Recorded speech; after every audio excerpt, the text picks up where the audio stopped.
दीनानाथ रुग्णालयाच्या प्रकरणी पहिले 2 अहवाल आले, तिसरा अहवाल आला की कारवाई. उपमुख्यमंत्री अजित पवारांची माहिती. पैशांसाठी गरिबांना अडवणं खपवून घेणार नाही, दादांची तंबी. 26/11च्या मुंबई हल्ल्याचा मास्टरमाइंड तहव्वूर राणाला 18 दिवसांची कोठडी. पटियाला कोर्टामध्ये एनआयएकडून ईमेलसह भक्कम पुरावे सादर. एसटी कर्मचाऱ्यांचा उरलेला 44% पगार मंगळवारपर्यंत मिळणार. एबीपी माझाच्या पाठपुराव्याला मोठं यश. 56%च पगार झाल्यानं एसटी कर्मचाऱ्यांची झाली आहे अडचण.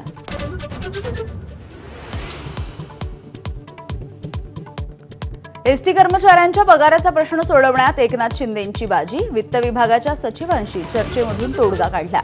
महामंडळाचं अध्यक्षपद स्वीकारण्याच्या आधी सरनाईकांनी टाळलं संकट.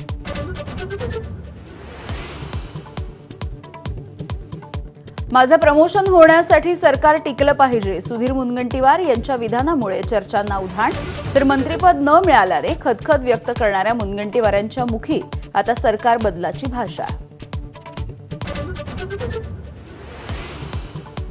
शिवरायांचं स्मारक अरबी समुद्राच्या ऐवजी राजभवनामध्ये व्हावं, खासदार छत्रपती उदयनराजे भोसले यांची मागणी. स्मारकाच्या संदर्भात शहा आणि फडणवीसांशी बोलल्याची माहिती.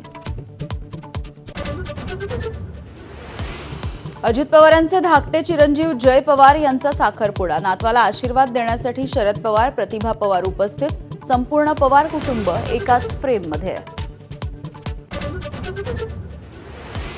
छत्रपती संभाजीनगर शहरामधल्या महिला छेडछाडीला कंटाळल्या. उच्चभ्रू भागामध्ये बाईकवरून येणाऱ्या तरुणाकडून छेड. तर बारामतीमध्ये तरुणाच्या त्रासाला कंटाळून 16 वर्षांच्या मुलीची आत्महत्या.